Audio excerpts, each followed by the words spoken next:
once I was with Prabhupada and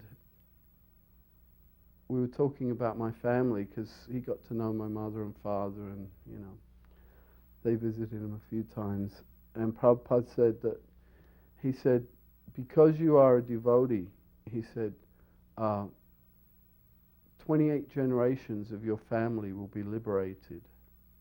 And I said, well, what do you mean by liberated, Prabhupada? And he said, that means they will become devotees in their next life. I said, wow.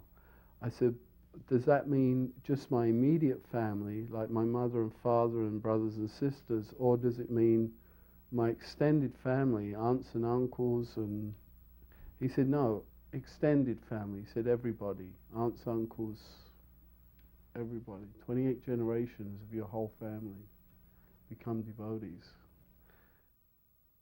One experience I had at that time, I'd studied the pronunciation for the Sri Upanishad with Pradumna in New York, but I only knew the first 6 verses. Now it said that the Guru knows everything about the disciple, knows everything. So he's expert in engaging the disciple and using anything the disciple has to offer. The pure devotee is expert in using that and engaging it. So I only knew these 6 verses, and an impersonal Mayavadi Swami came to visit Prabhupada at Berry Place. So when he came in, Prabhupada gave him all respects and had me put a cushion down for him. And then he said, please go make up a fruit plate. And I ran down and made up a fruit plate and came up. And I went over to Prabhupada to offer it to him first. And he said, no, offer it to our guest. And I went over and offered it to Swami. And I came back to offer it to Prabhupada, and he said, sit down. I thought, okay.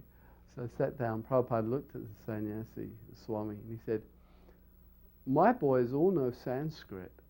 And I thought, oh no, what is he up to now? And he was beaming, and he looked at me and he said, chant Sri Upanishad. And so I started chanting, Ong Purnam Adak Purnamidam Purnat Purnam Udachite Purnasya Purnamada, in perfect meter, and I'm as best I could. So I get up to the 4th verse, and I'm thinking, Prabhupada, I only know 6. But I kept going, I had faith. I got up to the fifth verse, and I was really sweating. But I kept going. And when I started on the 6th verse, I felt like Drupadi, about to come unraveled. And I was saying to Prabhupada, Prabhupada, I only know 6. I only know 6. And when I got on the 2nd line of the 6th verse, Prabhupada looked at me just as I was finishing. He went, that will be enough. You can go now. So he used, even though I only had that much knowledge, he used it perfectly, and got the maximum value out of my very little bit of knowledge, So that was a very nice experience.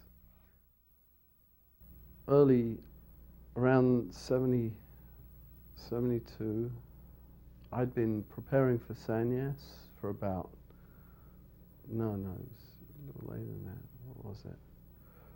Anyway, it was early 70s. I'm not sure of the date, but I'd been preparing for sannyas, and Srila Prabhupada was, he was treating me very special. We were going on the morning walk. I got to go on all the morning walks, and he would give me special attention and talk to me. And I remember one day, as I was on the morning walk with him, and as I'm looking at him, his skin looked like silk. It was like he revealed an energy to me, but his skin went from being flesh to being just golden silk. It was very beautiful. And I got myself all prepared and, shaved up and fresh cloth. And I went to Shyam Sundar and I said, Shyam Sundar, I'd like to asked Srila Prabhupada, and he said, well, why do you want to see Srila Prabhupada? And this is when Shamsundar had just been made GBC. So I said, well, I want to ask him for sannyas. And he said, well, Kulashekhara, he said, you really think you want to take sannyas? And I said, yeah, I've been preparing for it for years, and I'm very ready. Shamsundar said, well, do you ever think of marriage? I said, yeah, well, you know. He said, do you ever think of sex? Do you ever think of marriage? I said, well, sometimes the thought crossed my mind. I said, but I don't pay any attention to it. So he said, well, look, Kulashekhara, he said, maybe you should get married. I said, what? He said, yeah. He said, maybe you should get married. He said, look, this is a big decision. He said, this is for the rest of your life. He said, go away and think about it. He said, because if you ever think of sex, you shouldn't take sannyas. So I went away and thought about it that night, all night long. Didn't sleep much that night, I remember. And of course, trying to be truthful with myself, I thought, well, you know, sometimes I do think of sex life, and it does cross my mind, and maybe I'm being just totally, you know, false. I should probably get married. Well, then I started thinking, well, who do I want to marry? So I started thinking about all the different brahmacharinis and which one was the best one for me to marry. And anyway, I'd already gone through the complete ceremony, more or less. So I went back to Shamsundar the next morning, and I said, Shamsundar, I said, I think you're right. I think I should probably get married. He said, well, you know, who do you want to marry? And I told him the name of the girl, and he said, oh, that's a good choice. Yeah, he said, you can go in and see Srila Prabhupada. He said, just knock on the door. So I said, great. So I knocked on the door, and I opened the door, came in, and Prabhupada was beaming at me, beaming. And I paid obeisances, and I got up and I sat there, and Prabhupada said, yes. I said, Srila Prabhupada, I'd like to get married. And he went, what? What? He said, who has done this to you? And I was devastated. He said, who has done this to you? And I said, well, Prabhupada, I went to see Shamsundar, and he went, Shamsundar! And he looked at Pradumna and he pointed, he said, Pradumna, he said, get Shamsundar in here immediately.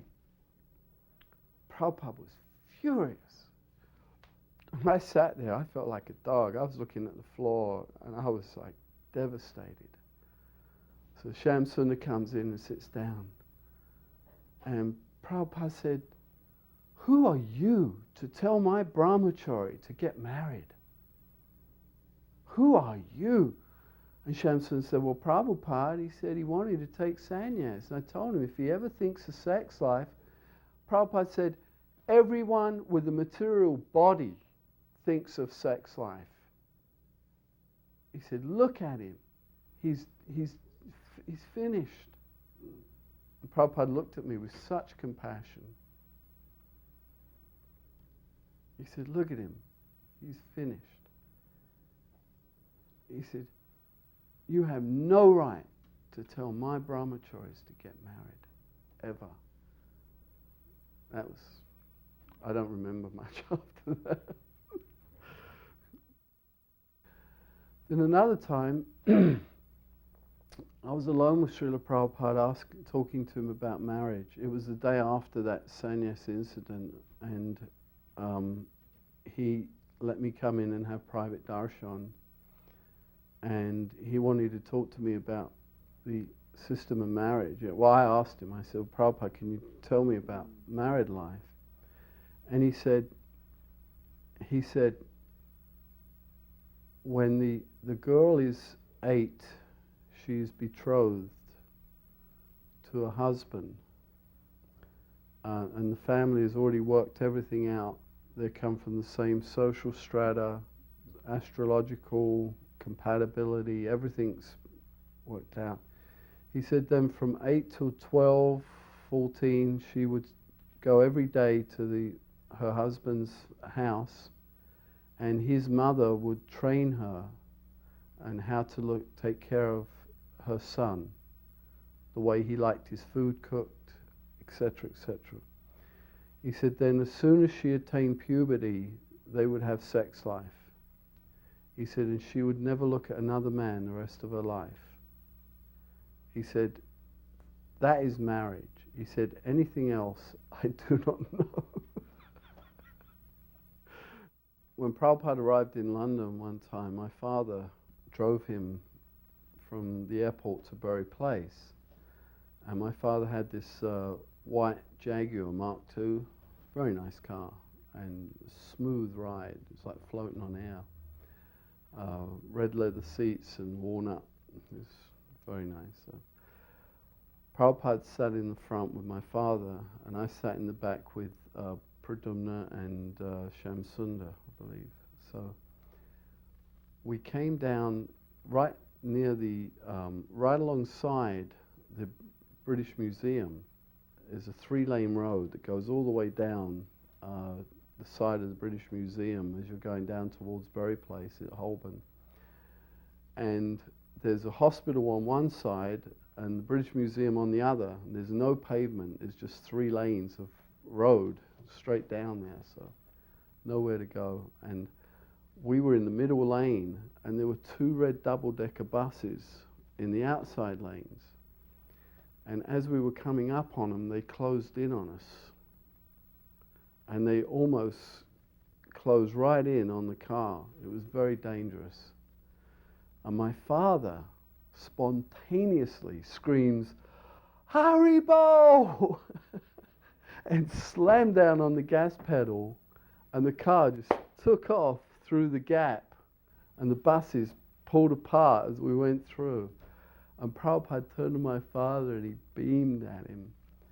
And years later, my father wrote me a letter and he said, remember when I was driving Swamiji from the airport and those buses were closing in on us?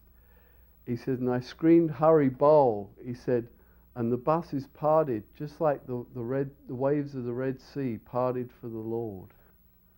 So it was very nice because my father, he equated that experience of the buses parting when he screamed Hari Bol to the parting of the Red Sea, which was, for me, something special. Jai Anilo Premadana Koruna Prachu